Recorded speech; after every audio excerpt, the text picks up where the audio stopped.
Bismillahirrahmanirrahim. Assalamualaikum warahmatullahi wabarakatuh.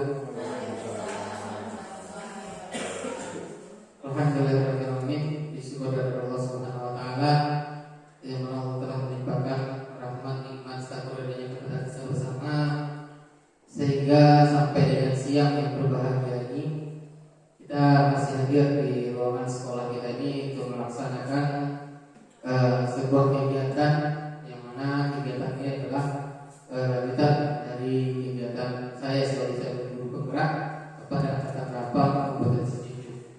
Salam dan salam dengan kita yang besar Muhammad Sallallahu Alaihi Wasallam. Allahumma sholli ala Muhammad wa ala Muhammad.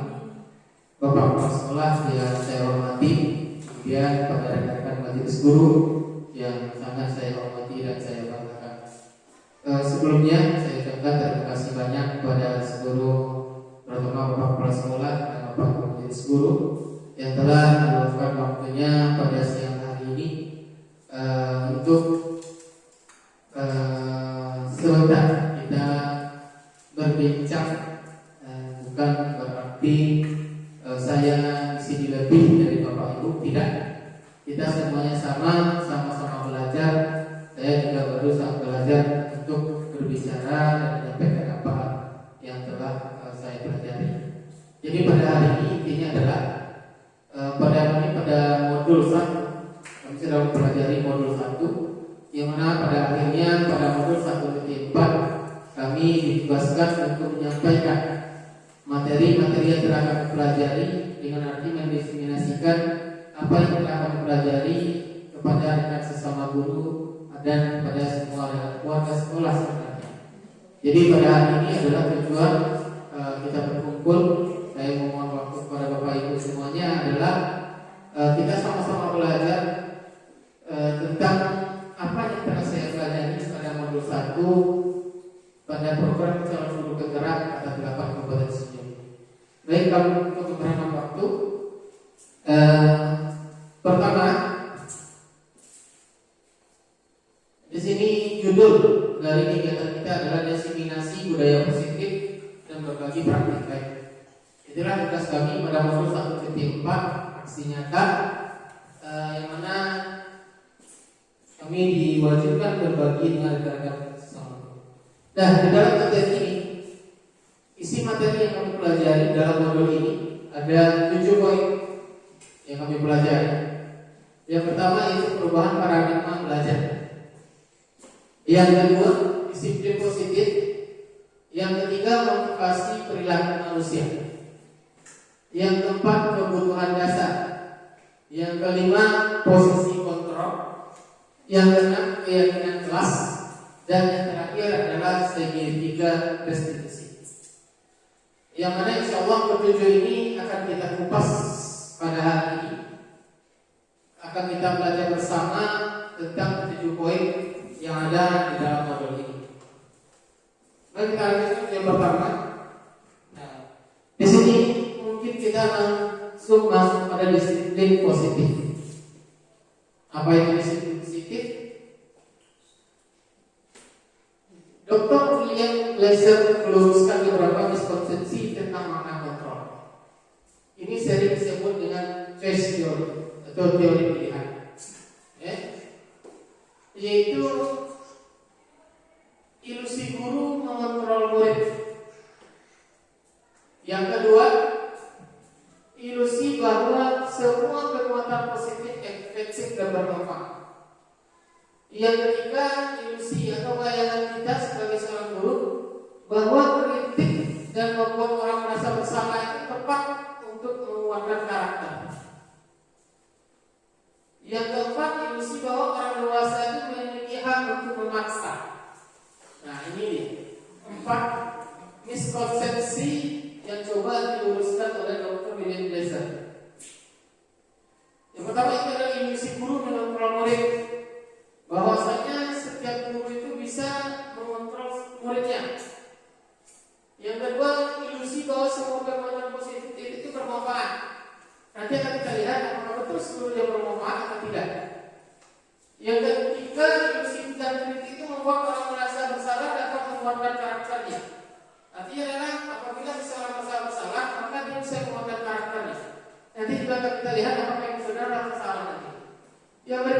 definisi bahwa orang dewasa itu memiliki hak untuk memaksa. Nah, kita sering sebagai kita yang orang dewasa kita punya hak untuk memaksa yang lebih muda dan kita pada khususnya pada anak-anak murid kita. Kan kita lihat itu. Selanjutnya,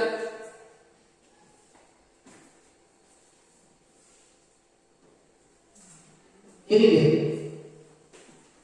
Di dalam disiplin positif, guru memiliki peran penting dalam menciptakan budaya positif di sekolah.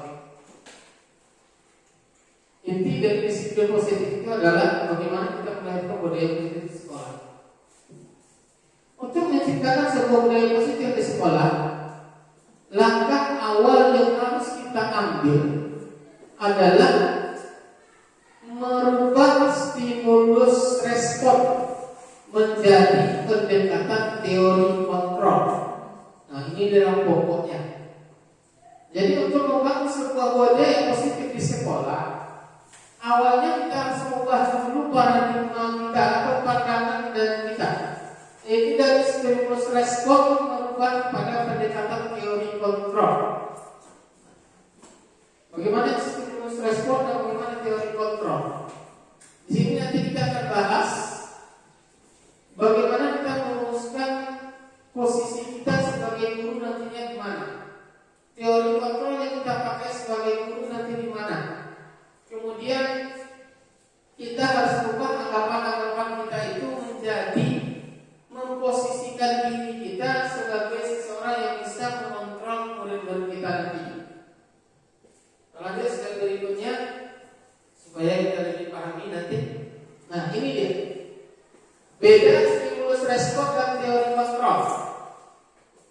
Jadi ternyata kita akan merubah paradigma kita itu dari stimulus respon menjadi teori kontrol. Yang selama ini mungkin realitanya kebutuhan kita itu sama seperti murid kita. Selama ini kita beranggapan seluruh murid kita itu harus mendapatkan pembelajaran yang sama di kelas. Nah, murid kita itu sama ini, ya. Kita beranggapan seluruh murid kita itu sama. Harus kita ubah pada teori kontrol.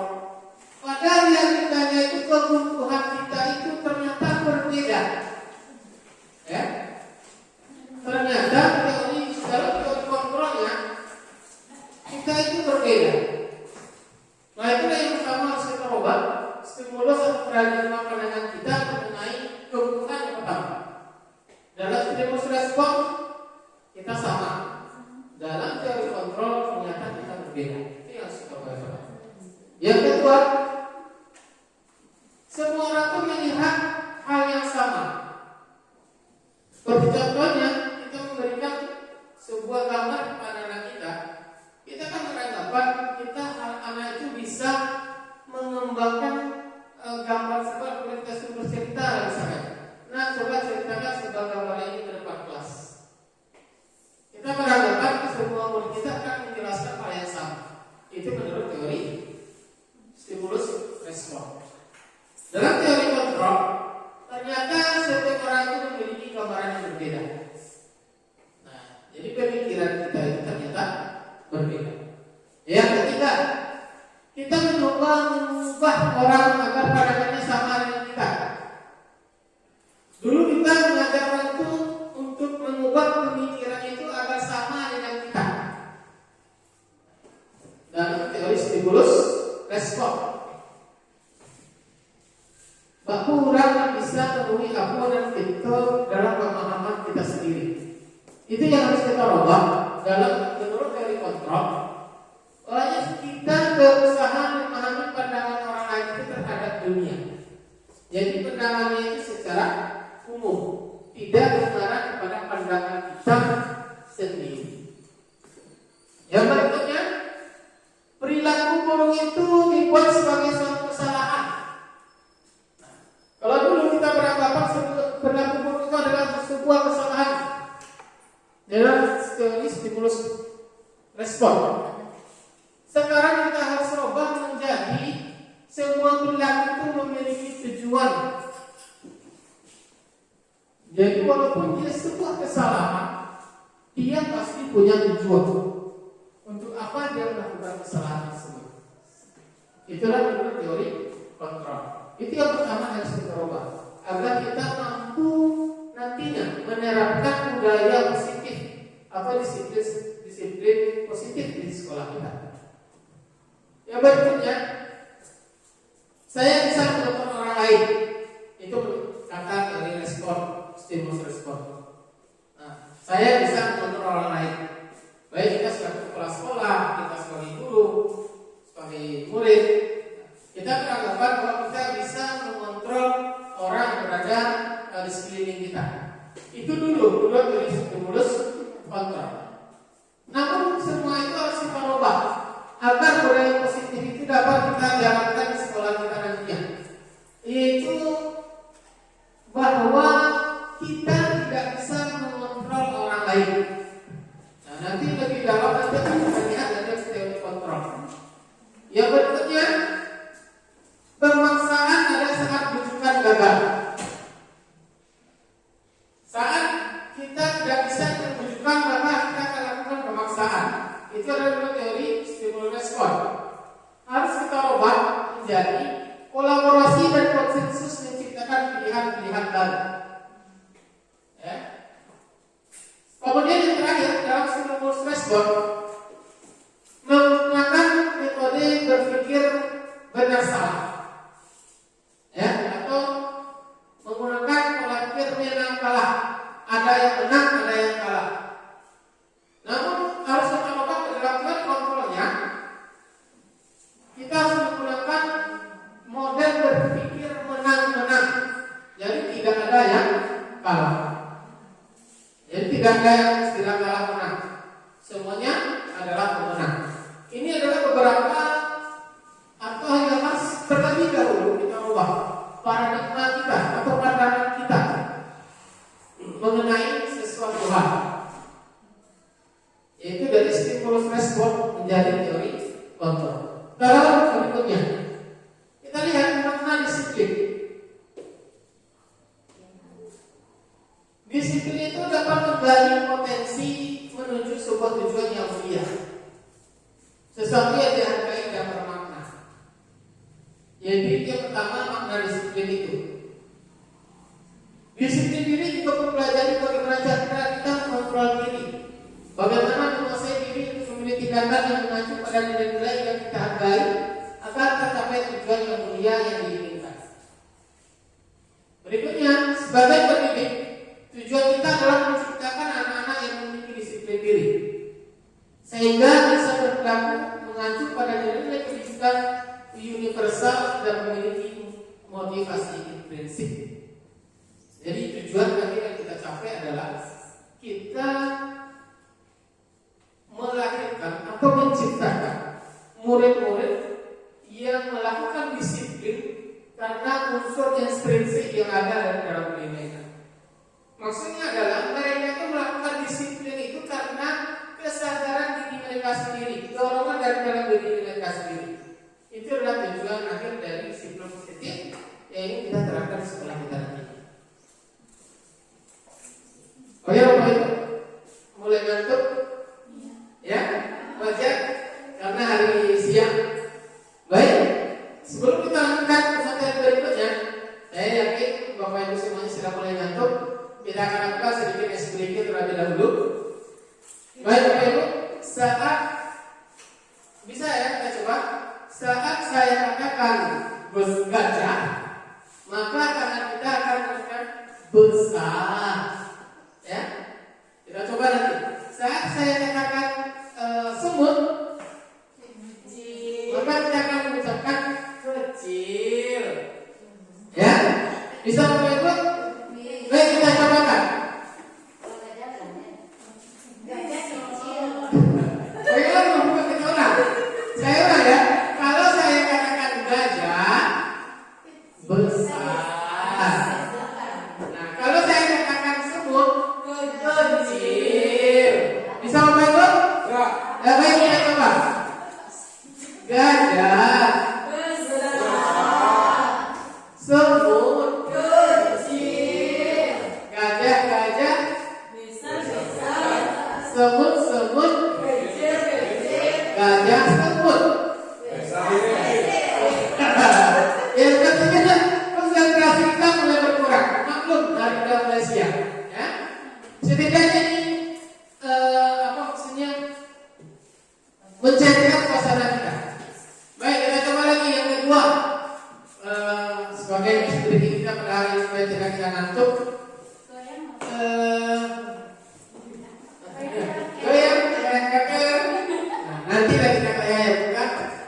sekolahkan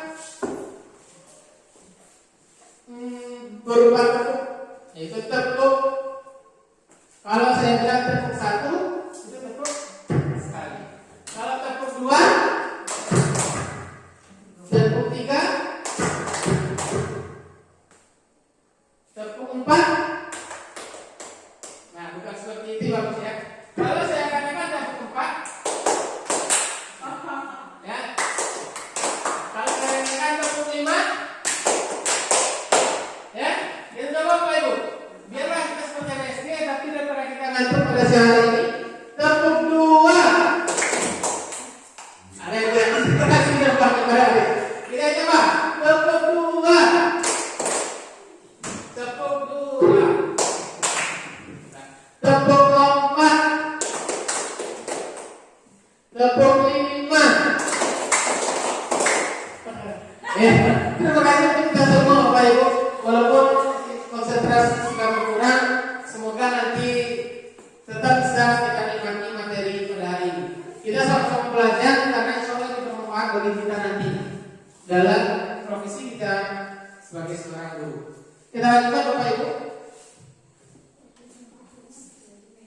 Dari disiplin positif yang kita ceritakan, dari disiplin sekolah nanti yang ingin kita ceritakan, tujuan akhir kita adalah melahirkan anak-anak kita yang memiliki nilai atau berkarakter profil Pancasila. Ini hasilnya nilai ini, ya. Nilai karakter Pancasila yang tidak asing lagi bagi kita. Dalam kurikulum merdeka apalagi kita harus hadirkan ini semua. Kemarin dalam pendidikan visi sekolah kita juga coba bahas tentang profil Pancasila ini. Ada nilai-nilai yang terkandung dalam profil Pancasila, yaitu nilai-nilai kebijakan yang universal. Yang pertama, beriman, bertakwa, beragama yang maha esa dan berakhlak mulia. Yang kedua, mandiri, ketiga berjalan perintis, keempat berkembang global, yang kelima bergotong royong, yang terakhir adalah kreatif. Ini adalah nilai-nilai yang ingin kita capai dari proses pendidikan kita di sekolah. Apabila sekolah mampu mencapai nilai-nilai ini, maka kita sudah bisa dikatakan berhasil dalam melakukan pendidikan di sekolah kita. Saya rasa ini tidak perlu kita bahas secara panjang lebar. Baik, kita lanjutkan. Ini adalah poin materi saya yang kedua setelah disiplin positif. Jadi pada disiplin positif tadi, yang harus kita coba adalah perhatikan kita belum pandangan kita. Setuju Bapak Ibu? Setuju. Kemudian selanjutnya kita harus tahu terlebih dahulu apa motivasi seorang manusia itu melakukan atau mau melakukan sesuatu. Kira-kira menurut Bapak Ibu apa? Dia mau melakukan sesuatu. Ada tujuan. Ya. Menurut teorinya ada 3 motivasi seseorang itu melakukan. Ini dia yang 3. Yang pertama, apakah disiplin karena tidak ingin ditegur oleh pihak lain atau menghindari ketidaknyamanan atau hukuman? Bahwasanya seorang manusia itu melakukan sesuatu hal itu dia karena takut hukuman, karena takut dimarahi. Misalnya kita melakukan pembelajaran di kelas dengan sebaik mungkin karena takut dimarahi oleh bapak kepala sekolah. Kita melakukan kerja-kerja sekolah karena takut dihukum atau diingatkan oleh kepala sekolah. Begitu juga contohnya pada murid kita. Murid kita patuh kepada kita karena takut dihukum misalnya. Misalnya anak kita yang tidak membuat PR, mereka patuh membuat PR, tapi ternyata mereka itu karena bukan keinginan mereka membuat PR, tapi karena takut dihukum. Misalnya kita ultimatum anak kita, siapa yang tidak membuat PR nanti akan dapat tambah tugasnya.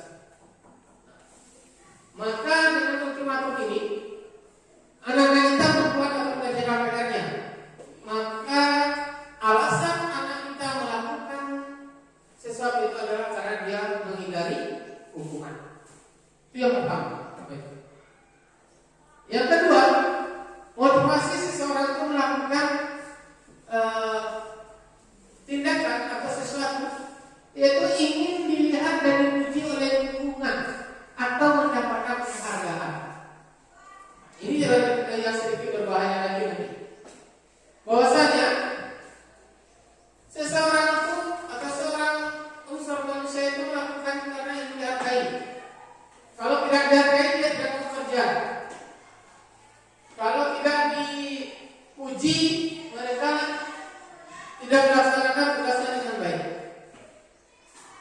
Ini adalah motivasi yang kedua. Motivasi yang ketiga, ingin menjadi pelajar sepanjang hayat, menjadi orang usaha bertanggung jawab serta menghargai diri sendiri sebagai teladan bagi lingkungan. Kira-kira dari ketiga ini Bapak Ibu pilih yang mana? Dua, Pak. Yang mana? Ketiga. Mana kita yang pilih kira-kira? Tiga. Ingin menjadi pelajar sepanjang hayat? Ya. Yang pertama, disiplin karena ingin ditegur oleh orang lain. Ya. Itu sebenarnya kita kembalikan kepada diri kita sendiri. Ya, Bapak Ibu. Namun dari ketiga ini yang terbaiknya adalah, karena kita tidak ada istilah menang kalah, yang terbaiknya adalah yang ketiga, Bapak Ibu. Ya, begitu juga kepada anak kita nantinya. Kita harus mampu menerapkan kepada anak kita itu pilih yang ketiga ini. Mereka itu melakukan sesuatu, motivasinya adalah karena ingin menghargai diri mereka sendiri, ya. Dan mereka itu supaya menjadi teladan bagi lingkungan mereka. Itu adalah kita. Dengan artian ini adalah unsur intrinsik anak yang lahir. Begitu juga pada kita, unsur intrinsik kita yang keluar. Jadi memang kesadaran diri kita untuk melakukan sesuatu itu tanpa mengharapkan pujian, tanpa mengharapkan hukuman. Itu yang kita kerjakan sebagai seorang guru, dan kita harapkan ini yang bisa kita terapkan kepada anak-anak kita.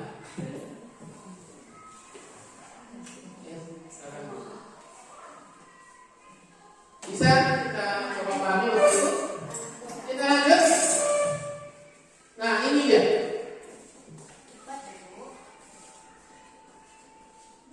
Sekarang saya coba tanya kepada Bapak Ibu semuanya. Sama tidak hukuman dengan konsekuensi? Sama tidak hukuman dengan konsekuensi? Beda. Kita kan sering menggunakan hukuman kepada anak kita. Di sini saya juga pas belajar nih Bapak Ibu.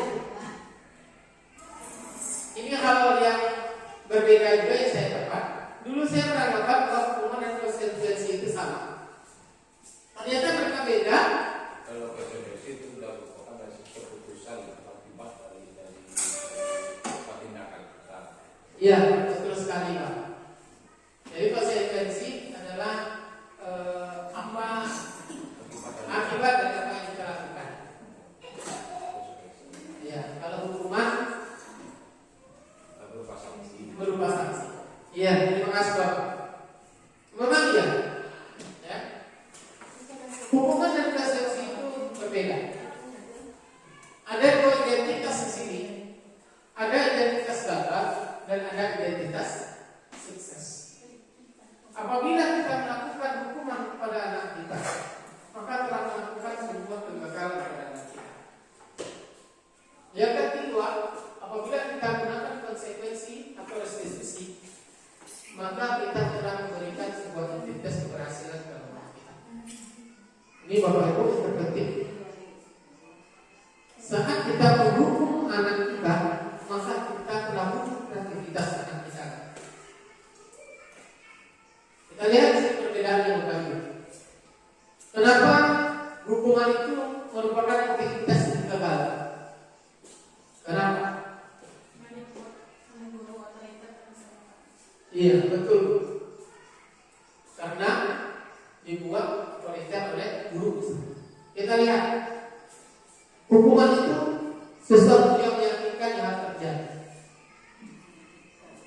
Tidak nyaman. Kemudian hukuman tidak nyaman bagi murid. Betul tidak betul? Betul ya? Ya, hukuman itu tidak nyaman bagi murid. Yang ketiga, murid akan tersakiti. Saat kita menghukum murid, dia lakukan apa yang kita suruh, tapi dalam hatinya akan dongkol dia. Pasti mendongkol dalam hati. Tidak ada yang setuju.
ya, bahwa hukuman itu dibuat sendiri oleh guru.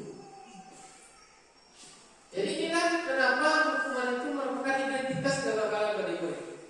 Maka dari itu Bapak Ibu semuanya, mulai dari sekarang kalau bisa kita tidak gunakan lagi hukuman pada murid kita. Oh, berarti kalau kita tidak gunakan hukuman, lalu bagaimana kita menasihati anak-anak kita yang memang melanggar aturan? Tentu nanti ada semena-mena. Seperti halnya yang sampaikan Bapak dan beberapa waktu kemarin, kejadian yang memang sempat miris bagi kita orang Sumatera Barat. Adanya siswa yang melawan kepada murid, kemudian divideokan dan viral di media sosial. Ya, ini kalau saya nilai secara pribadi adalah karena anak kita menggunakan hukuman kepada mereka. Karena kita gunakan hukuman. Anak itu tidak terima dia dihukum. Anak itu tidak terima dia dinasihati mungkin. Atau anak tidak diterima diringankan dengan hukuman. Kalau seperti itu, bagaimana kita solusinya? Kalau ada hukum, lalu bagaimana lagi kita mendidik anak? Di sini yang kami pelajari dalam selama program pendidikan untuk penggerak ini, kami diajarkan untuk menggunakan konsekuensi. Ya, Bapak Ibu, kami diarahkan pada menggunakan sebuah konsekuensi. Konsekuensi itu adalah anak-anak itu menerima sesuatu sesuai dengan kesalahannya. Sesuai dengan kesalahannya, bukan hukum. Sebagai contohnya, kemarin yang kami pelajari tentang konsekuensi ini. Misalnya sebagai seorang guru olahraga, ya, bisa mungkin guru olahraga. Seorang anak datang terlambat saat jam berpisah. Kira-kira apa yang bisa lakukan? Kasih hukuman. Bagaimana? Bapak Ibu yang lagi setuju? Tanya dulu kenapa dia terlambat. Apa penyebabnya terlambat? Ya, bagaimana kira-kira? Kita tanya dulu. Jangan tanya dulu kenapa dia terlambat. Ya. Apalagi? Kasih hukuman. Kasih hukuman. Tergantung kesepakatan kelasnya gimana. Tergantung kesepakatan kelasnya seperti apa? Iya. Baik, saya coba bantu. Kalau pendapat saya betul nanti coba kita pakai bersama. Kalau pendapat saya salah, kita coba rembukan bersama. Ya, Bapak Ibu. Seorang anak pada jam olahraga, misalnya Andi datang terlambat saat jam pagi jam olahraga. Dia terlambat. Iya, Bapak Ibu. Ini supaya tidak mengantuk, kita gunakan nama-nama yang familiar dengan kita. Ya, kita gunakan nama-nama yang familiar dengan kita. Ya, misalnya Andi datang terlambat pada jam 10 olahraga. Ibu Lisa, orang olahraga lain sudah berdiri, yang lainnya sudah melakukan pemanasan atau sudah masuk kepada materi berikutnya. Dan itu terjadi tidak hanya sekali misalnya, dan 2 kali. Akan diberi hukuman salah. Lalu apa yang tempat kita berikan? Biarkan saja. Biarkan saja. Tidak mungkin. Tidak mungkin. Mungkin saja karena udah aturannya seperti itu. Kita memberi hukuman nggak bisa. Tidak bisa. Nah, jadi seperti ini Bapak. Cara mengatasinya, berikan kepada anak itu sebuah konsekuensi dari apa yang telah dikerjakan. Contohnya, tadi jam olahraga. Kalau Ibu Lisa suruh Andi itu untuk berlari sebanyak 10 keliling lapangan bola voli misalnya, karena terlambat, itu merupakan konsekuensi. Karena dia memang tidak olahraga, konsekuensi. Karena memang teman-temannya mungkin sudah berlari pagi itu, teman-temannya sudah siap pemanasan, sudah siap stretching segala macamnya, dia baru datang. Kemudian bisa berikan konsekuensi karena dia terlambat, Andi kamu terlambat. Sekarang coba kamu peregangan, kemudian kamu lari 10 keliling lapangan bola, lapangan voli. Wajar kan? Sesuai konsekuensi.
betul Pak. Masih Jadi banyak. namun demikian kita sudah tergambar apa tujuan dari identitas sukses ini, langkah-langkah ini kan menuju langkah-langkah Iya. untuk kesuksesan. Sukses dalam arti kata tentu kita sudah mengenal sukses ini berhasil Iya. ke depannya. Kita sukses ini kan tidak bisa dilihat dari setahun atau 2 tahun Iya. atau 3 tahun atau 6 tahun anak didik kita itu selama umpamanya kita mengajar di sini sudah SD, sudah tamat dari sekolah dasar, anak itu dikatakan sukses tidak. Iya. Kita di sini dilihat dari antara hukuman dan konsekuensi itu memang apanya hampir sama. Jadi di sini kita melihat dari kata sukses konsekuensi itu ada berupa hasil perundingan Iya. antara dua belah pihak.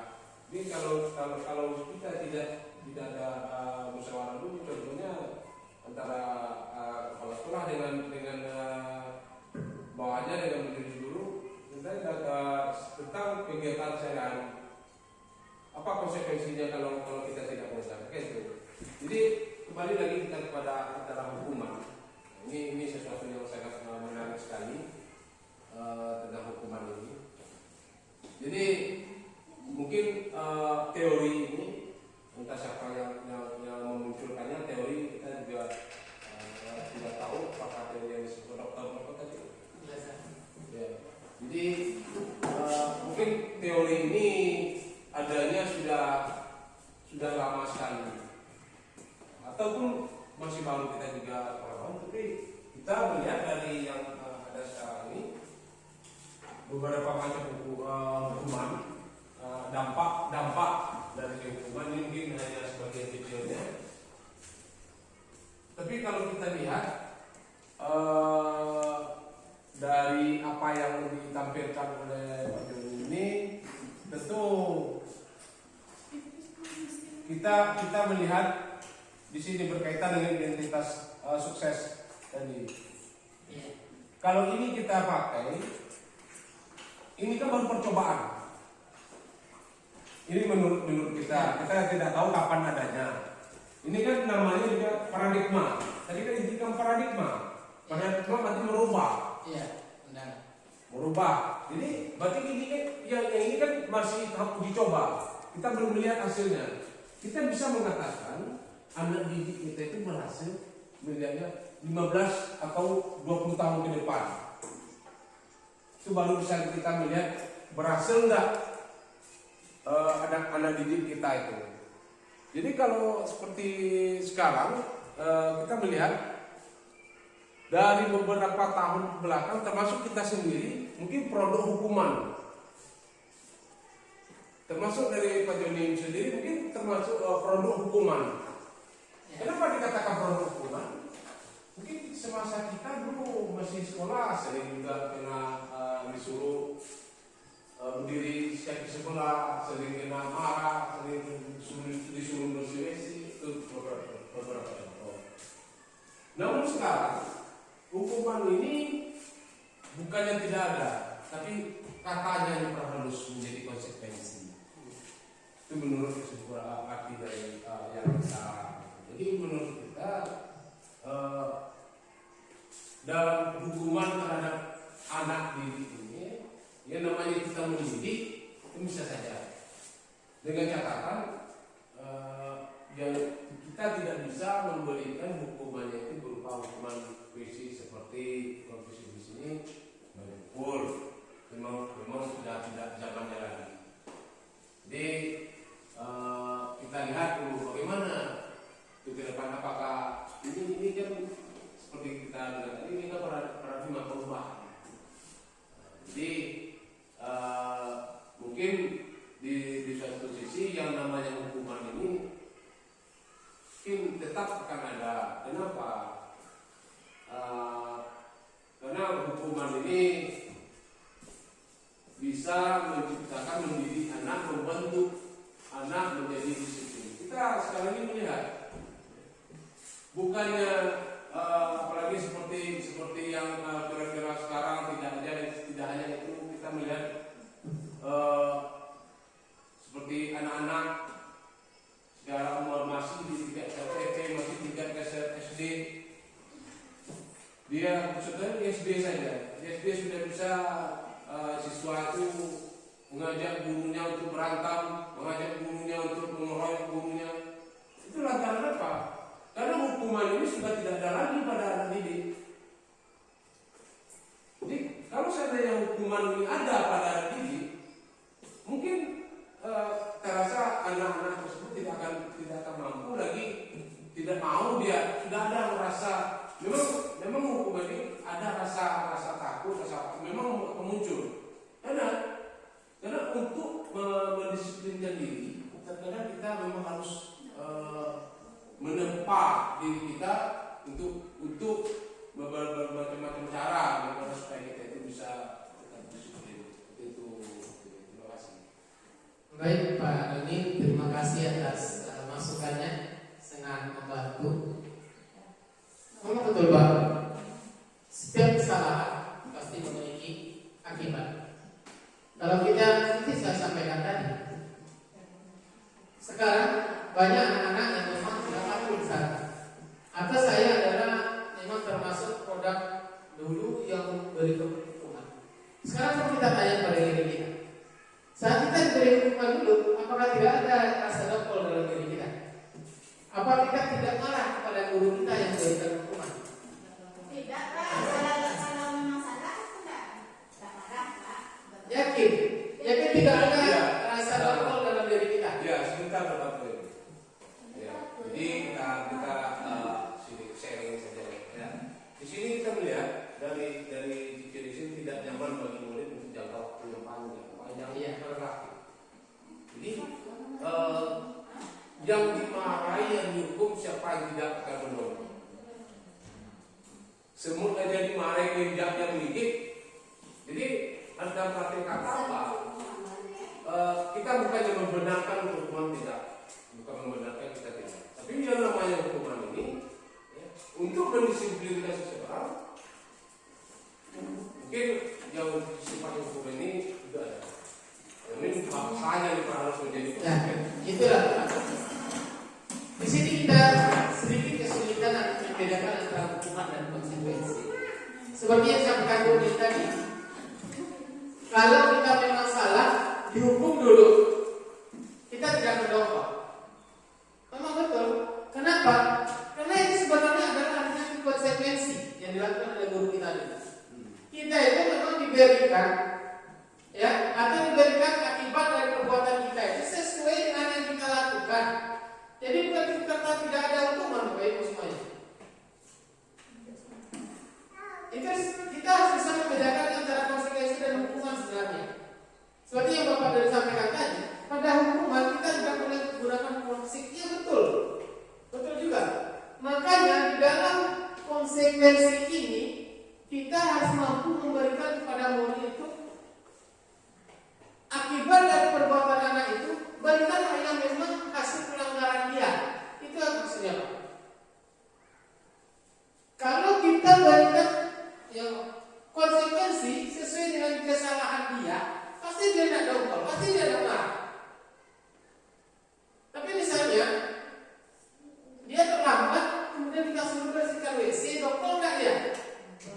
Pasti dongkol. Nah, jadi intinya adalah di sini bukan tidak ada hukuman, tapi ada konsekuensi dari perbuatan yang anak-anak kita lakukan. Maksudnya kita pilih apa yang tepat konsekuensinya. Kalau di kelas berdasarkan kesepakatan kelas kita,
kebutuhan dasar.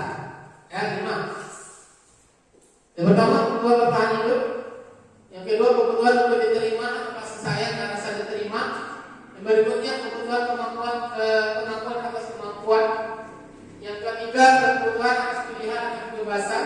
Kemudian kebutuhan untuk merasa senang dan kesenangan. Ada 5 kebutuhan kita, termasuk kita, murid kita. Jadi kita sebagai seorang guru berusaha kita bisa memenuhi ke-5 kebutuhan anak kita. Pertama, kebutuhan bertahan hidup. Itu yang pertama, ya, kebutuhan bertahan hidup. Mungkin itu nanti makanannya, pangan, sandang, ya. Yang kedua, kebutuhan untuk diterima, kasih sayang dan rasa diterima. Bagaimana kita kepada murid kita, anak-anak kita itu merasa bahwa mereka itu keberadaannya diterima di kelas. Anak-anak kita itu dianggap ada.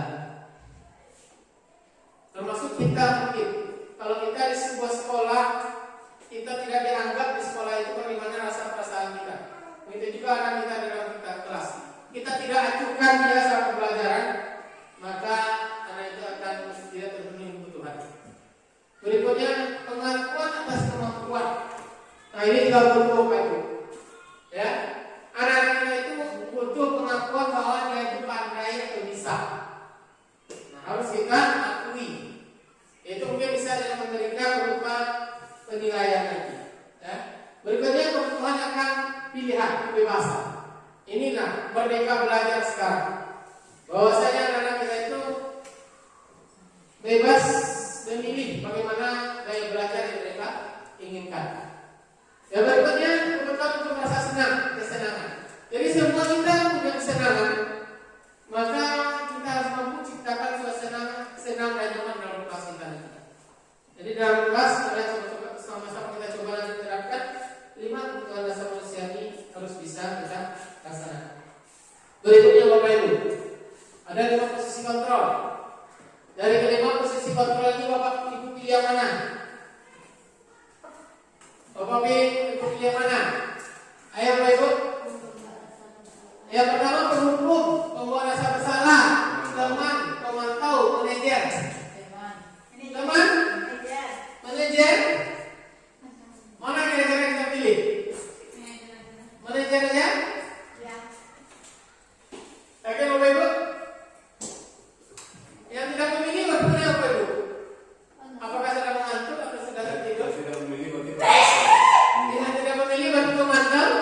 Baik Bapak Ibu, kita lihat. Nah terserah nanti Bapak Ibu pilih yang mana. Penghukum. Nah, tidak diragukan lagi. Seorang penghukum misalnya menggunakan hukuman fisik maupun verbal, menggunakan hukuman fisik maupun suaranya. Biasanya orang yang menjelaskan posisi penghukum senantiasa mengatakan bahwa sekolah itu merupakan sistem atau dapat lebih menekan murid-murid lebih dalam lagi. Ya. Jangan sampai itu boleh kenapa? Boleh ngaku Bapak Ibu?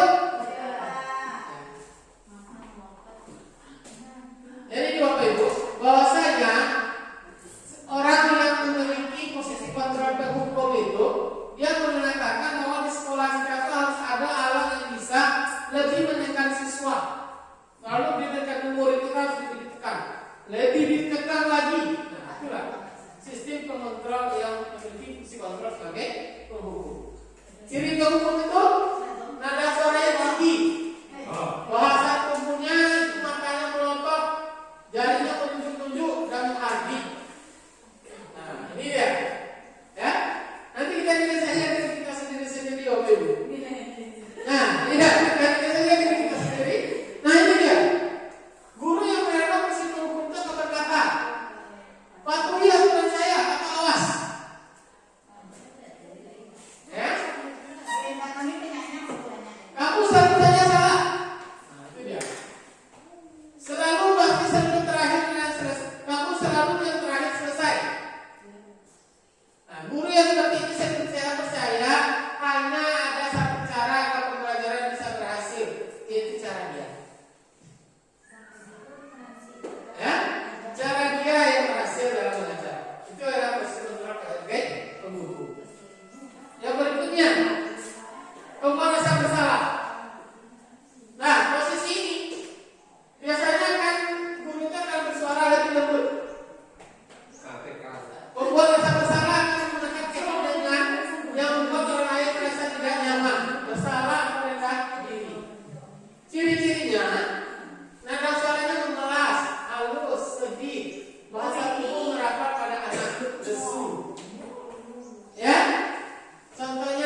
kepada anak kita.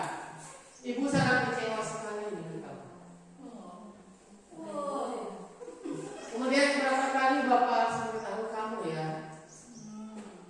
Ini kata-kata yang sering muncul. Kalau kita berada pada posisi membuat dosa. Bagaimana kita membawa anak itu supaya dia merasa bersalah? Ya? Gimana coba kalau orang tua kamu tahu berbuat seperti ini?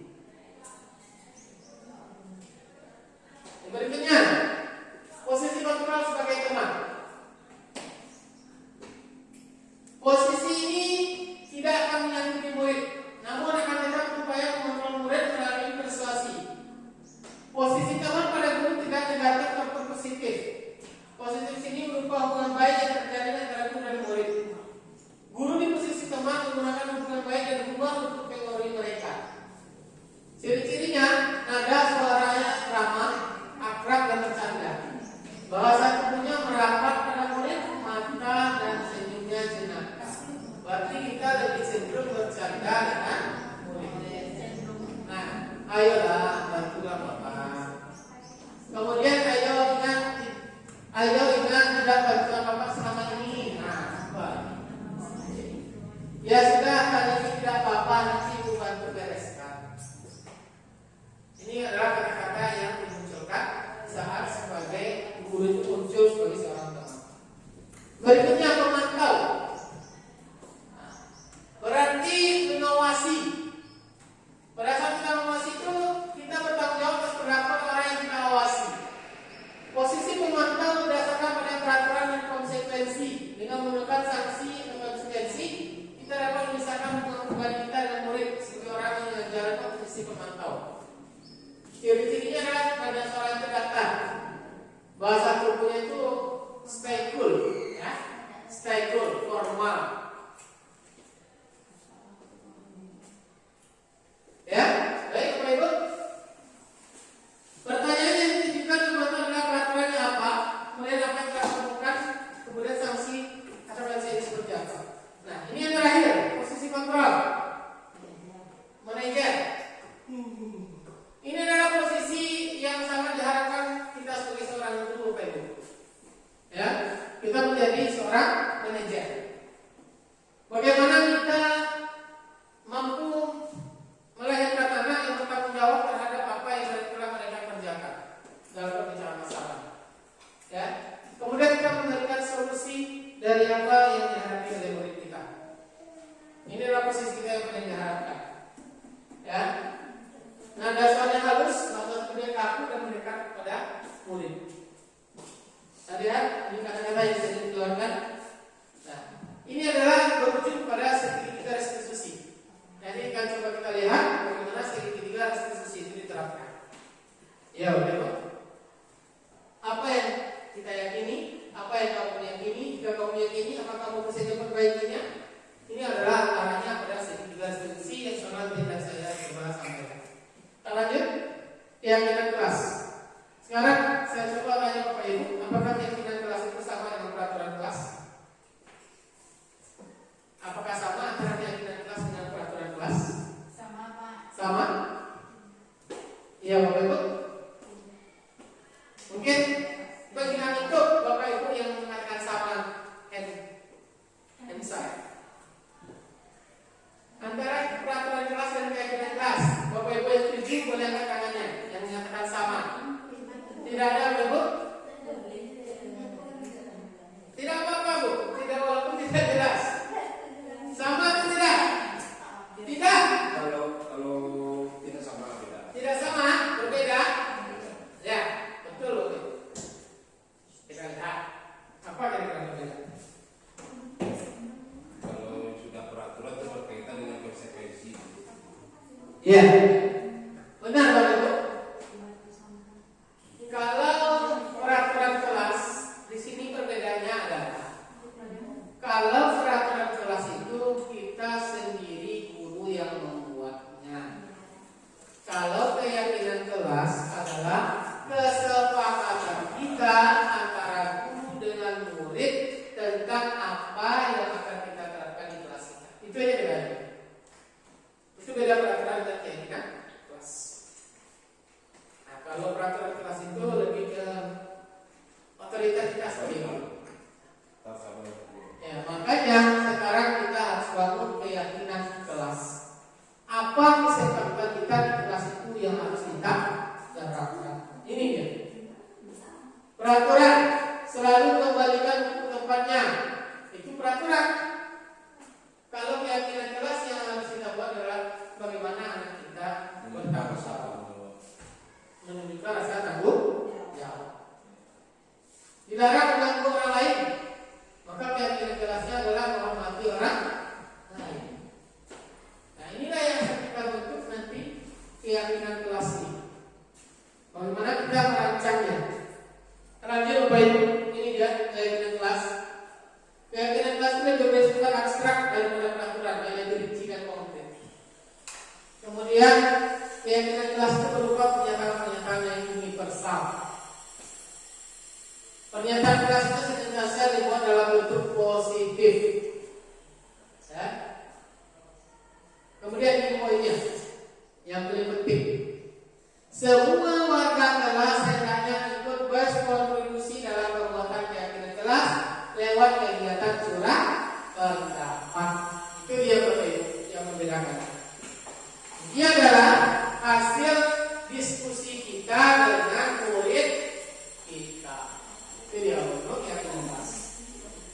Nah, ini Bapak Ibu yang saya sampaikan tadi segitiga restitusi. Mungkin ini adalah materi kita boleh dikatakan yang mau isi dari terakhir Bapak Ibu? Ya boleh Bapak Ibu. Boleh, sangat boleh.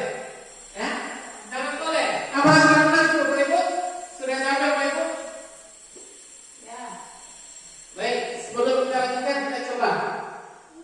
Nanti kalau saya nyanyikan, kalau saya mengerti lempit jari Bapak Ibu seperti ini, ya. Kemudian kalau saya katakan, kalau saya mengerti Bapak Ibu, saya katakan tepuk tangan dan coba tepuk tangan. Setuju Bapak Ibu? Setuju. Kita coba. Kalau kau senang hati lempit jari. Kalau kau senang hati lempit jari. Kalau kau senang hati dan sungguh dapat itu. Kalau kau senang hati lempit jari. Kalau kau senang hati tepuk tangan. Kalau kau senang hati tepuk tangan.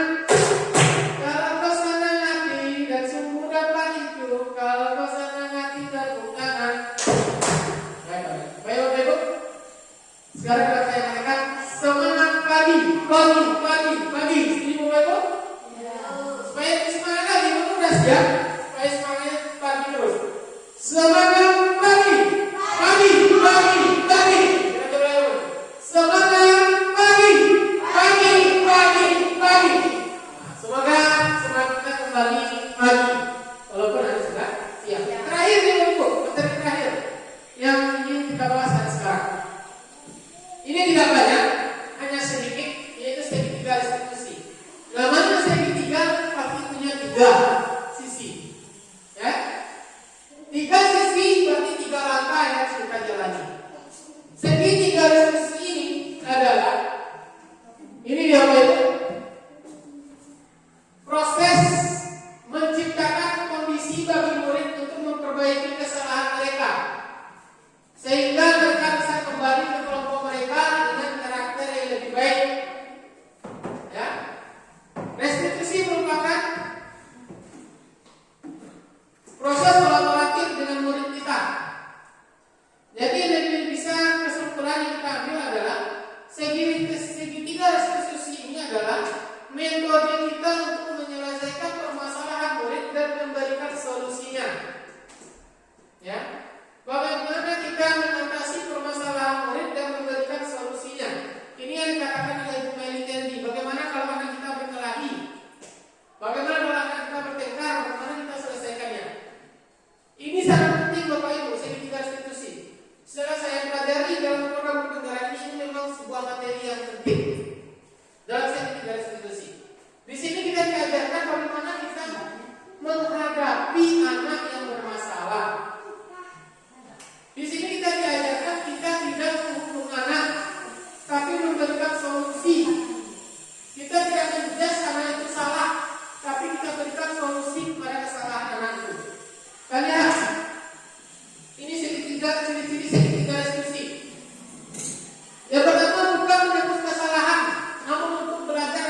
perbaiki hubungan.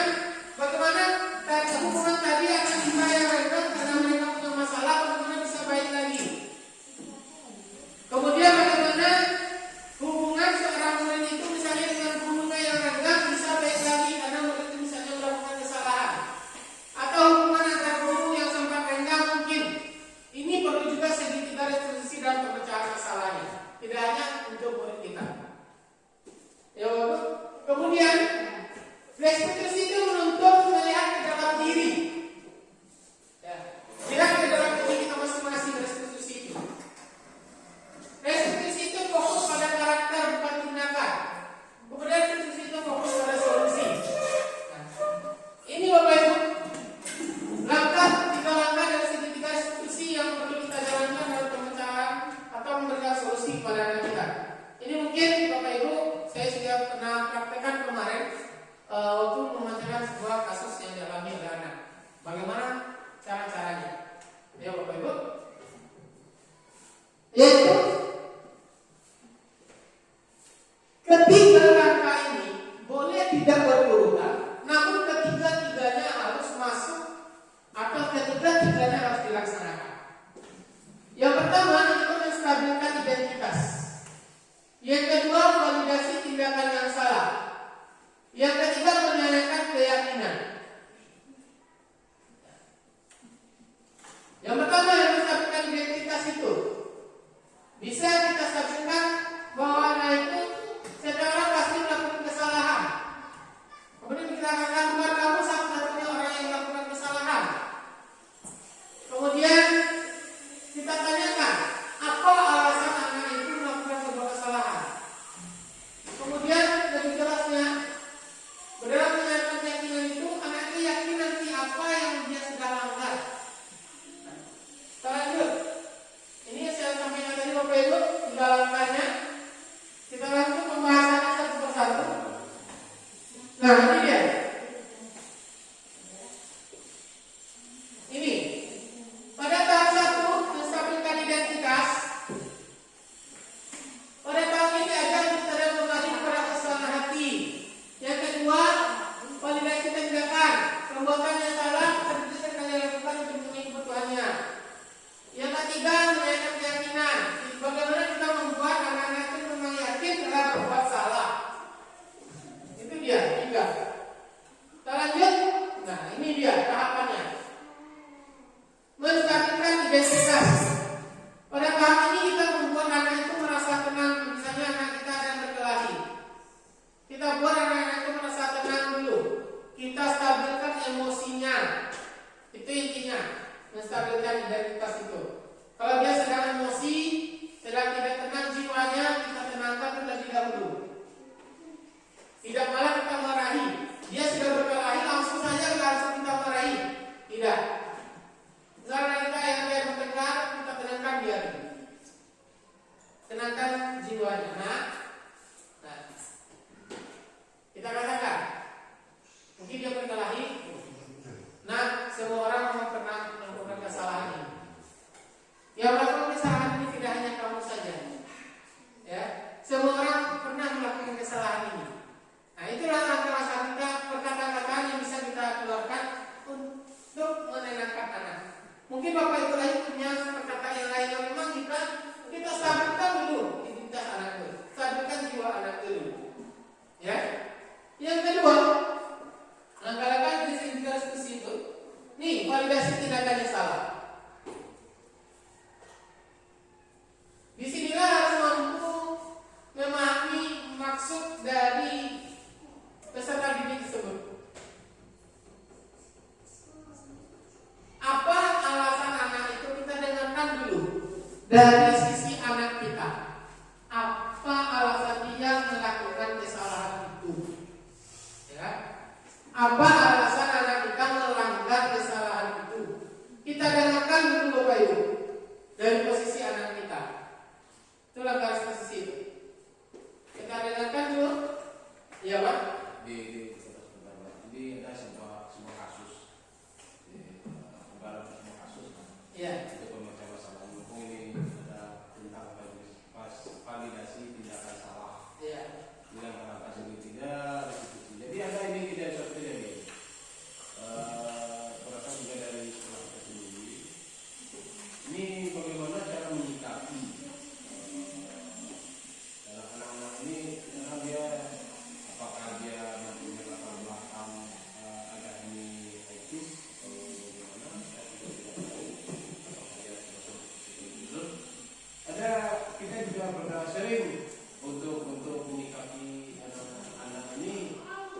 dia sering mengganggu teman, sudah berbagai macam cara sudah kita lakukan, sedang belajar keluar masuk, sampai kita mengikatnya pada kursi Pak.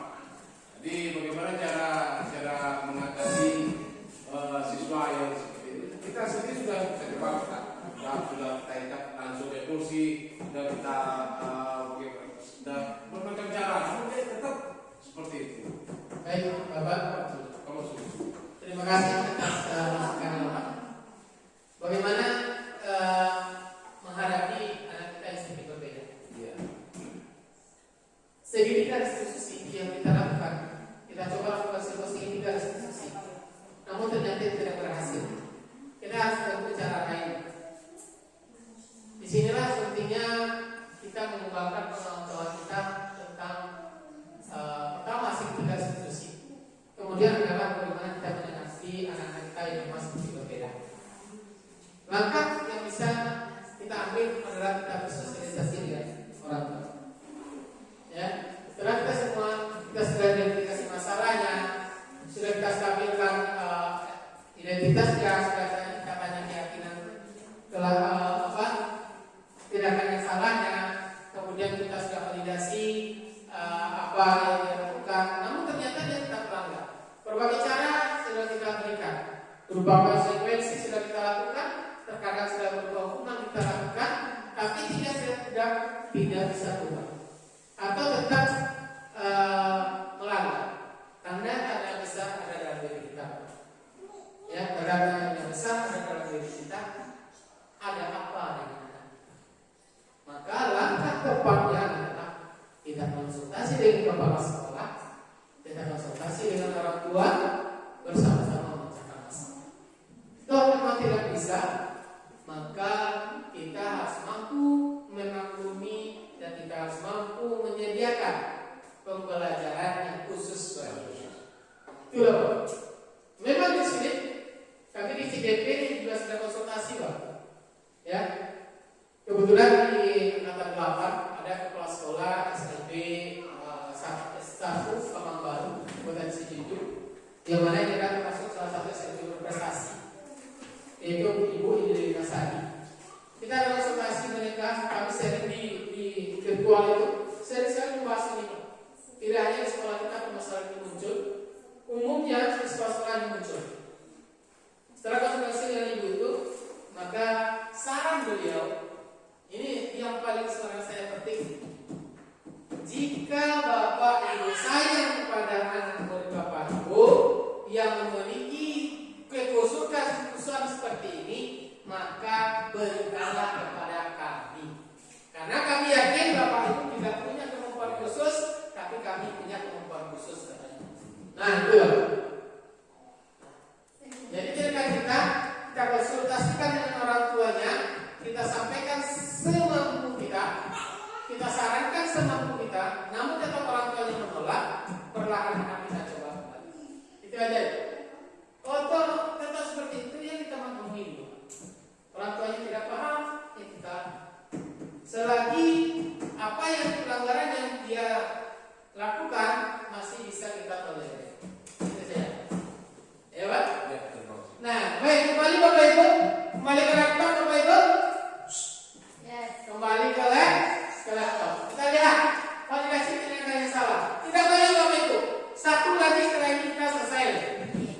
nanti membantah. Mungkin itu yang terjadi. Bisa murid itu melawan mereka.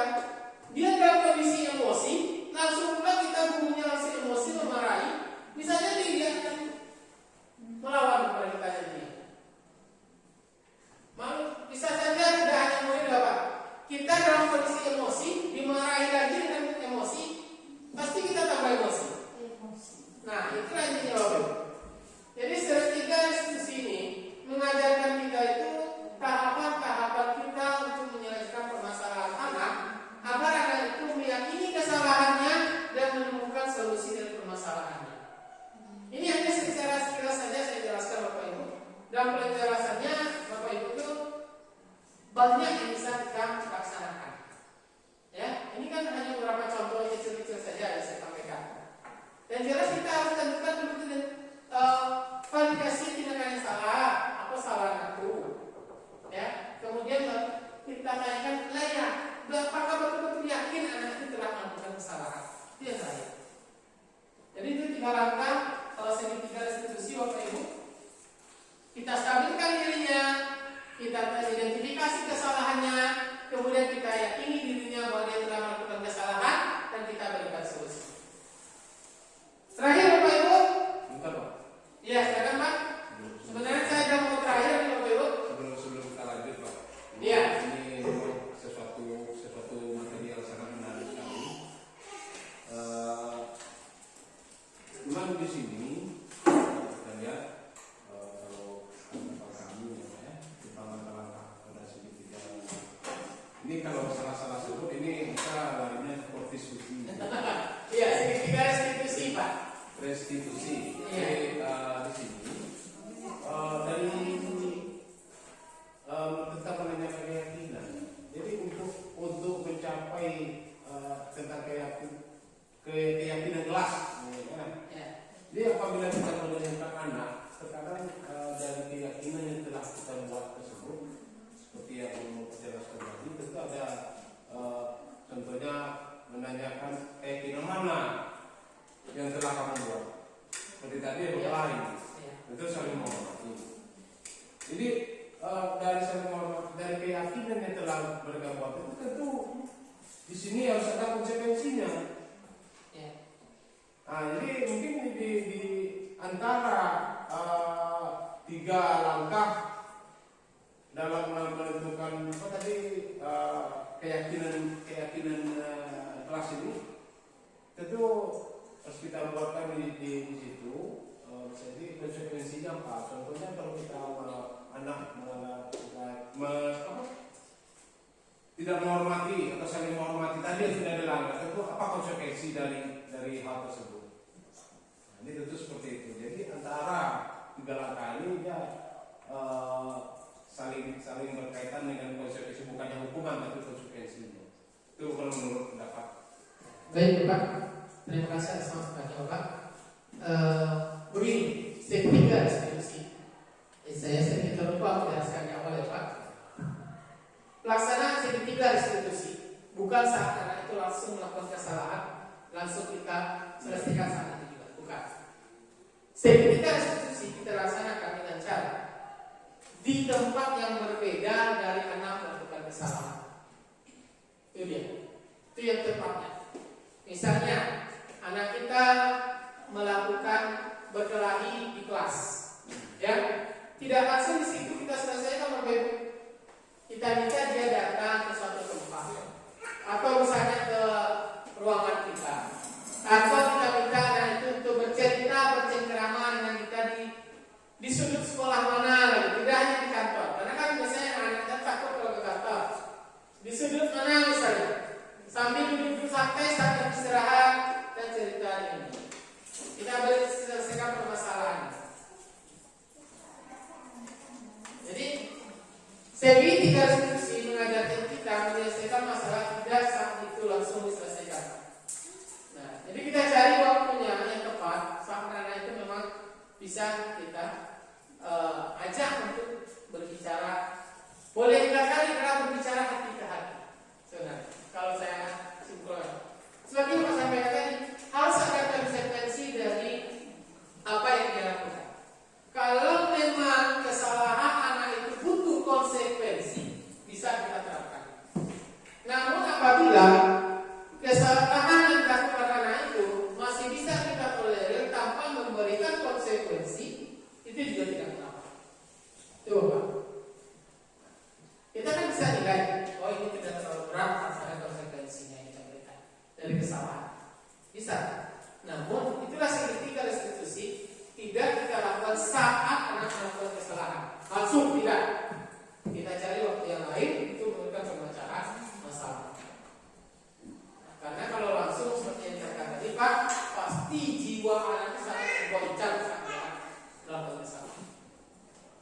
Setuju Bapak Ibu? Setuju? Kita lanjut materi terakhir. Setuju materi terakhir Bapak Ibu? Ada yang tidak setuju? Ada yang tidak setuju? Iya, Bu, silakan.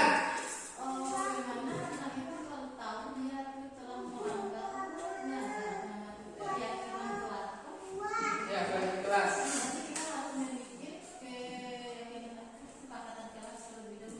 Iya, itulah Bapak Ibu. Setiap kita, apalagi dalam kurikulum merdeka, kita harus buat kesepakatan kelas dan keyakinan kelas kita masing-masing. Ya sebenarnya kalau kesepakatan kelas itu sudah mungkin yang awal-awal pembelajaran awal kita mulai masuk karena itu mulai masuk dalam kelas kita itu kita sudah mulai kesepakatan. Ya. Cuma yang namanya kita kan sekarang ini yang namanya keyakinan kelas. Iya. Biasanya kan kesepakatan Kelas. Jadi ya itu setuju dengan yang apa yang disampaikan oleh Bu tadi. Cuma satu lagi itu kan keyakinan kelas. Iya. Bagaimana antara kelas A dengan kelas B ini dia itu beda keyakinan dia.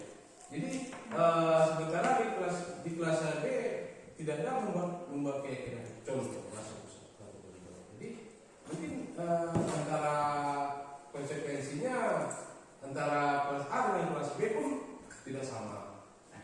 Bagaimana solusinya? Baik Bapak. Di sini ada namanya keyakinan kelas dan ada keyakinan sekolah atau kesepakatan sekolah. Itu jawab. Ya, keyakinan kelas itu atau keyakinan atau kesepakatan kelas itu skalanya di kelas kita masing-masing. Nah, sekolah juga harus punya keyakinan sekolah atau kesepakatan sekolah. Itu dia. Itulah budaya positif atau disiplin positif yang harus kita bentuk di sekolah kita. Disinilah nanti peran, mohon maaf Bapak Kepala Sekolah kita, bagaimana Bapak Kepala Sekolah kita mengajak seluruh rekan-rekan guru kita mendiskusikan, merancang kesepakatan sekolah kita yang harus kita mulai terlebih dahulu dari visi sekolah kita. Itu dia perhatikan. Jadi apabila berbeda antara keyakinan kelas A dengan kelas B, rujuklah ke keyakinan yang lebih besar, yaitu keyakinan sekolah. Jadi itulah administrasi atau proses yang harus kita jalani. Kita lanjut Bapak Ibu. Yang terakhir ini materinya. Ya, ini materi kita yang terakhir Bapak Ibu. Terima kasih Bapak Ibu anak-anak. Salam dan bahagia kita bersama. Mari kita lakukan refleksi terhadap diri kita sendiri. Apa yang telah kita lakukan selama ini? Kalau memang nanti apa yang saya sampaikan ini merasa bermanfaat bagi kita, mari sama-sama kita coba terapkan. Saya juga masih belajar Bapak Ibu, bagaimana saya menerapkan ini. Walaupun sebahagian mungkin belum bisa kita terapkan, kita ambillah mana yang bisa kita terapkan. Ya, ambil beberapa topik yang memang kita rasa perlu kita terapkan di sekolah kita. Jadi itu Bapak Ibu, terima kasih atas waktunya. Mohon maaf jika ada kesalahan yang tidak tepat pada diri saya, karena maklum sebenarnya saya sangat grogi berdiri di depan Bapak Ibu, masih dalam tahap belajar, masih terus menggali ilmu dan menggali ilmu agar menjadi guru yang lebih memahami bagaimana menjadi guru yang profesional.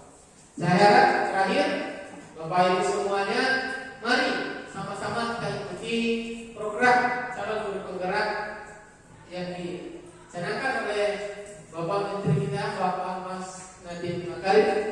Karena kebetulan sekarang angkatan 10 sudah dibuka, sudah ada nama-nama yang kandidat. Hanya tinggal masukkan esai nanti sesuai esainya dengan kenyataan, maka insya Allah kita akan lulus angkatan 10 nantinya. Jangan takut Bapak Ibu, guru penggerak itu sangat menyenangkan. Banyak sekali manfaat dari guru penggerak. Kita belajar dengan gratis, kita belajar dengan menyenangkan, kita bisa mengikuti lokal karya dengan gratis, kita bisa menikmati fasilitas yang disediakan, dan terpenting kita mendapatkan ilmu secara gratis. Mungkin ini Bapak Ibu, terima kasih atas waktunya. Terima kasih atas masukannya, terutama Bapak Ibu seluruh Bapak Kepala Sekolah yang memberikan kesempatan bagi saya untuk bisa berbicara di depan. Terakhir, wabillahi taufiq wal hidayah. Assalamualaikum warahmatullahi wabarakatuh.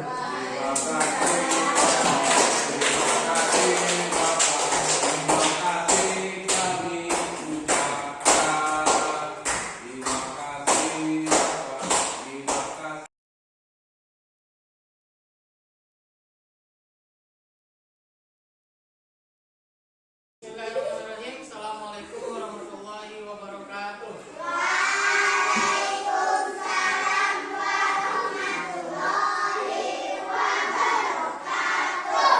Baik, Bapak semua, selamat siang.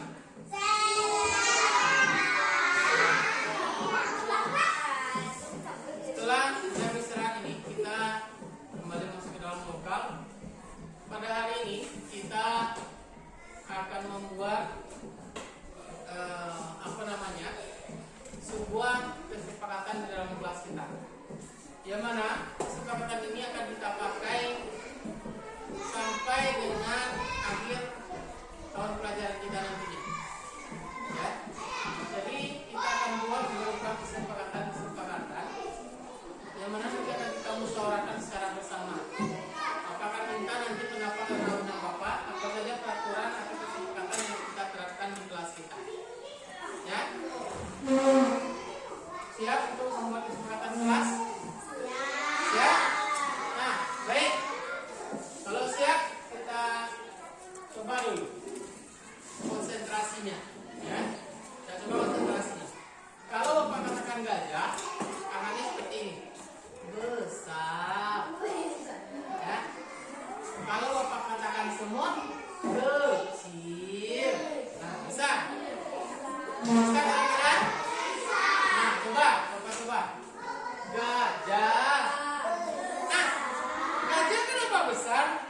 Kita sudah Bapak katakan.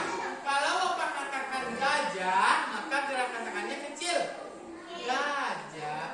Bapak katakan gajah, Bapak katakan besar. Nah, kalau Bapak katakan semut, kecil. Nah, kira-kira bisa? Nah, coba. Gajah, semut, gajah, semut,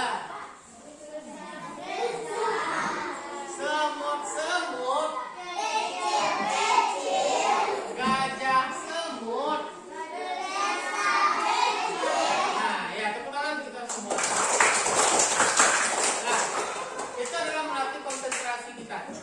Bagaimana kita bisa konsentrasi? Kan perkataannya berbeda ya. Padahal kan gajah itu artinya besar kan? Nah, tapi gerakan tangan kita harus kecil. Nah, baik, kita mulai. Sekarang coba keluarkan pena anak Bapak dulu. Ya. Keluarkan pena anak Bapak dulu. Ya. Bapak akan berikan waktu. Tidak 1 jam. Nah, Bapak ada ini namanya sticky note. Ya, ini dia punya lem. Ya, jadi menulisnya anak Bapak itu harus di sininya, yang tidak pakai lem. Karena nanti ini kita lepas, dia akan ditempel di sini. Ya, kita akan tempel di sini. Nah, ya, paham ya? Nah, baik. Ya, kita akan buat. Silakan anak-anak Bapak tulis di sini 1 minimal pendapat anak-anak Bapak tentang kesepakatan kelas yang harus ada di kelas kita. Sebelumnya anak Bapak udah tahu apa itu kesepakatan kelas? Sudah ya? Kesepakatan kelas itu artinya bisa kita katakan sebagai peraturan apa saja yang harus kita terapkan di kelas kita. Ya, yang jelas tulisannya bisa kita baca, dan perlu terlalu besar. Ya, nanti anak Bapak yang telah selesai menulisnya langsung ditempelkan di sini. Ya, tempelkan di sini. Ya, ya, tempelkan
Ya, silakan ditempel. Siapa lagi mau yang nempel?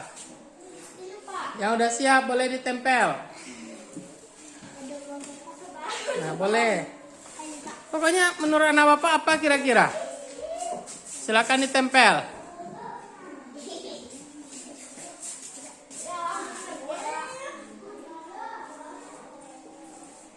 Ayo, siapa lagi? Silakan ditempel.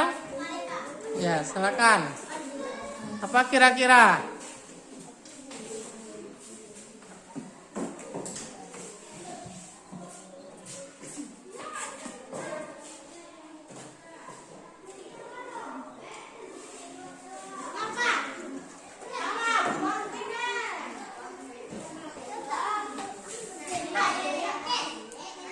Silakan ditempel, tidak apa-apa nak. Yang jelas bisa dibaca.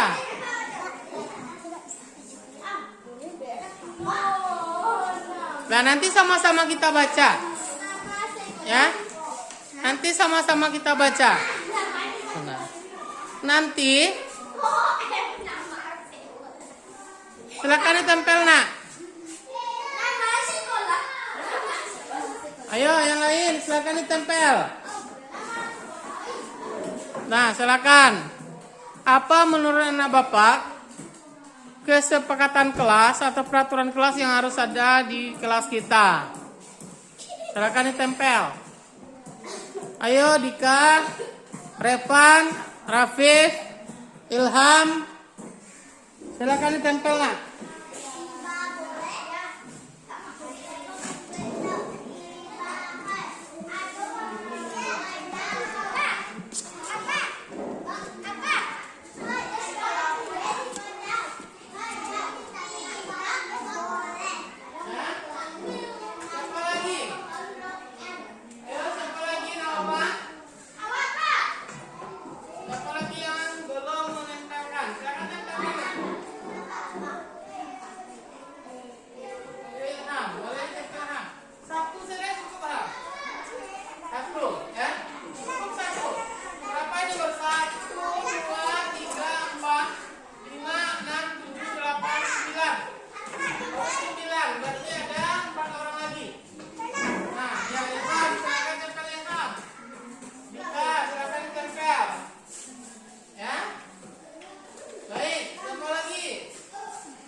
Yang kedua, apa yang Bapak buat lagi nih? Tidak boleh bertengkar di dalam kelas. Tidak boleh bertengkar di dalam kelas.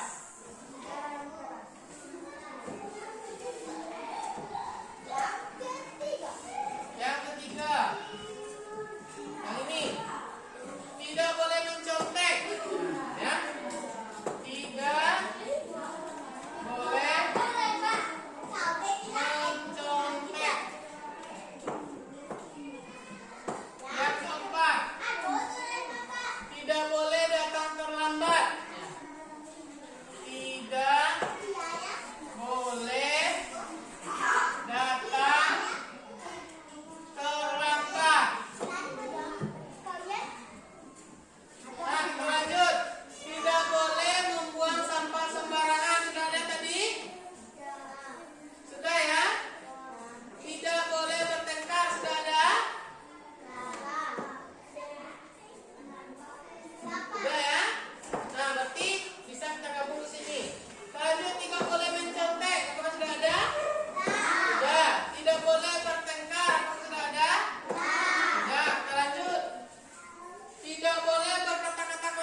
Ada berapa semuanya yang kita buat?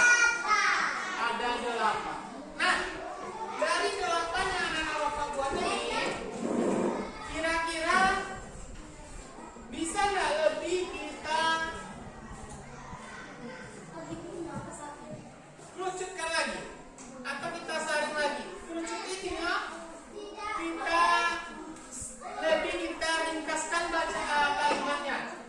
Kita lihat dulu. Kita lihat di sini. Nah, keyakinan kelasnya dulu. Ini kesepakatan kelas, ya. Kesepakatan kelas. Ini yang apa? Berikan. Atau yang anak bapak kemukakan ide-idenya. Yang kedua di sini keyakinan kelas yang nilainya. Keyakinan kelas. Keyakinan kelas ini nilai-nilai apa saja yang ada di dalam kesepakatan kita ini. Yang pertama, tidak boleh membuang sampah sembarangan. Apa kira-kira nilainya? Ini apa?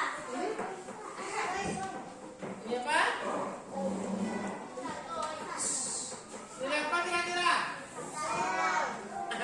Maksud Bapak itu misalnya nilai kejujuran, nilai kebersihan, nilai tanggung jawab.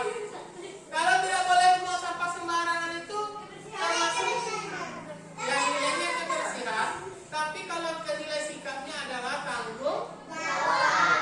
Berarti kalau ada kita yang membuang sampah tidak pada tempatnya, berarti tidak bertanggung jawab. Keyakinan kelas kita yang pertama adalah tanggung jawab, ya. Jadi anak bapak harus bertanggung jawab di kelas kita ini, ya, harus bertanggung jawab. Kita lihat yang kedua, tidak boleh bertengkar di dalam kelas. Apa nilainya kira-kira itu? Nah, ayo, siapa yang tahu? Tidak bertengkar, tidak berkelahi. Nilai apa? Tanggung jawab. Bagaimana kalau saling menghargai? Betul nggak saling menghargai kita tuh? Nah iya, jadi kita harus saling menghargai dengan tidak bertengkar. Tapi yang kedua ini adalah saling menghargai. Ya? Ya, yang ketiga apa lagi keyakinan kelas kita? Tidak boleh mencontek. Apa nilai yang harus ada di sana? Apa tuh? Kalau orang mencontek itu apa tuh? Misalnya dia hobi mencontek, berarti dia tidak boleh mencontek, ya. Apa nilainya? Dan teman-teman tanya sendiri, ya. Tapi nilai yang berikutnya apa? Kalau kita nah itu dia. Kalau orang yang mencontek berarti tidak jujur. Jadi nilai keyakinan kelas kita yang ketiga nanti adalah jujur. Ya, jujur. Yang berikutnya tidak boleh dengan kata-kata kotor atau tidak boleh dengan terlambat. Apa nilainya di sana? Ilham, baik-baiknya. Apa nilainya? Apa nilainya, Nak? Nah, itu dia. Pintar. Disiplin. Berarti anak bapak yang datang tepat waktu atau tidak terlambat, ia menggunakan nilai disiplin. Itu nilai keyakinan kelas kita berikutnya. Disiplin. Nah, tidak boleh berkata-kata kotor. Apa nilainya? Ya, sudah ada di sini, ya. Saling menghargai. Yang berikutnya, tidak boleh makan-makan saat belajar. Apa nilainya? Tanggung jawab. Bagaimana kalau kita masukkan ke disiplin ini? Ya, kita harus disiplin dengan waktu. Kalau belajar itu apakah waktunya makan-makan? Ya. Nah, waktunya belajar. Ya, jadi nilainya sudah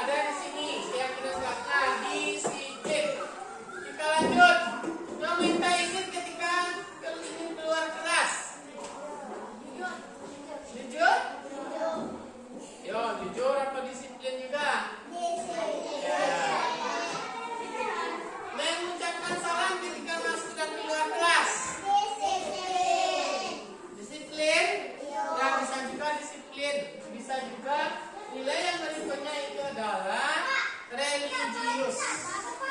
Religius artinya adalah nilai-nilai keagamaan. Kan agama kita yang menyuruh kita untuk biarkan saja. Ya, yaitu nilai keyakinan kelas kita berikutnya adalah religius.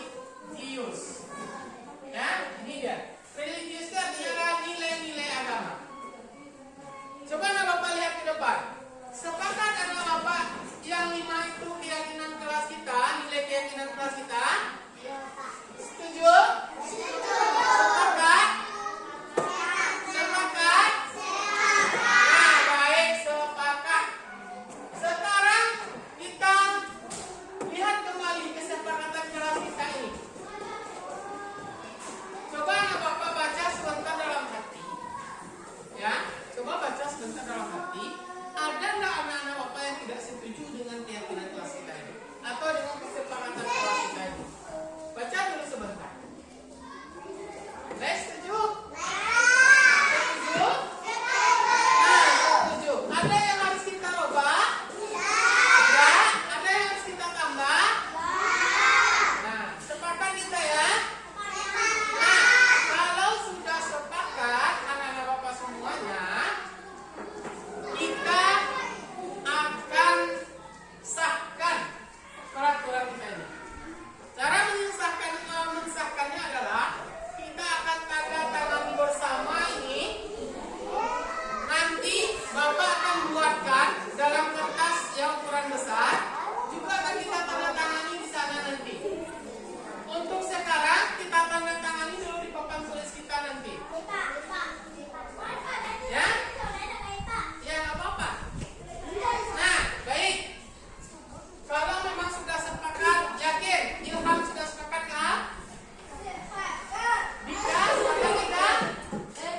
Nah, kalau sepakat berarti nanti tidak akan melanggarnya. Ya? Kalau melanggar nanti ada konsekuensi yang harus kita terima. Yakin sudah sepakat ini? Kalau sudah sepakat kita mulai lagi menandatanganinya. Ada yang sepakat? Sepakat anak Bapak? Baik. Kalau sudah sepakat anak Bapak semuanya, siapa yang pertama yang ingin menandatanganinya?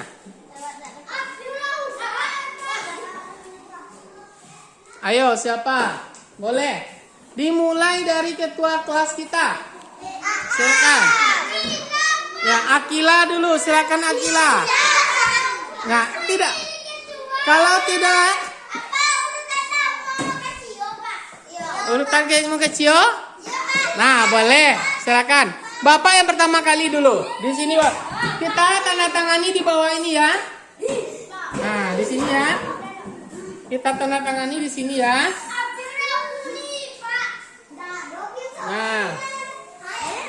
Nah, Bapak pertama kali di sini. Nah, kita buat nama kita di bawahnya seperti ini. Nah, nama pendeknya saja. Ya, ayo siapa lagi? Bapak ada spidol 2 bergantian. Ayo, silakan Rafa dulu. Nah, ayo Rafa. Ayo Rafa. Nah, silakan. Coba sepandainya saja. Lanjut Akila. Ayo Akila. Tapi udah sepakat tadi. Nah, silakan tanda tangan. Ya, silakan tanda tangani. Silakan lanjut. Siapa yang berikutnya? Nah, ya Sipa. Siapa yang Nazipa? Nah, itu spidolnya Nazipa. Nah, setelah Nazifa siapa? Setelah Nazifa siapa? Wilda, silakan. Tidak apa-apa nak.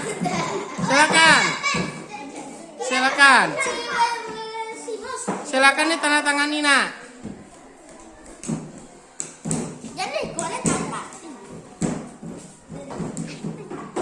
Ayo siapa lagi tanda tangannya? Silakan. Nazifa, cantik nih tanda tangannya. Ganti-gantian nak. Udah gantian. Setelah Wilda siapa? Ayo setelah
dan kesepakatan di kelas kita. Bukan, Pak. Betul betul?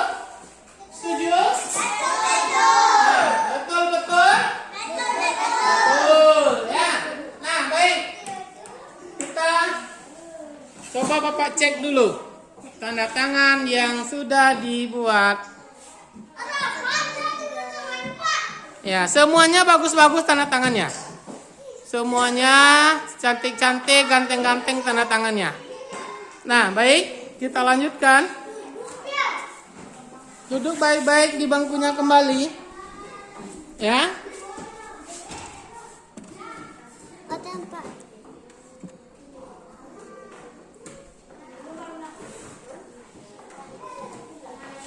Nah,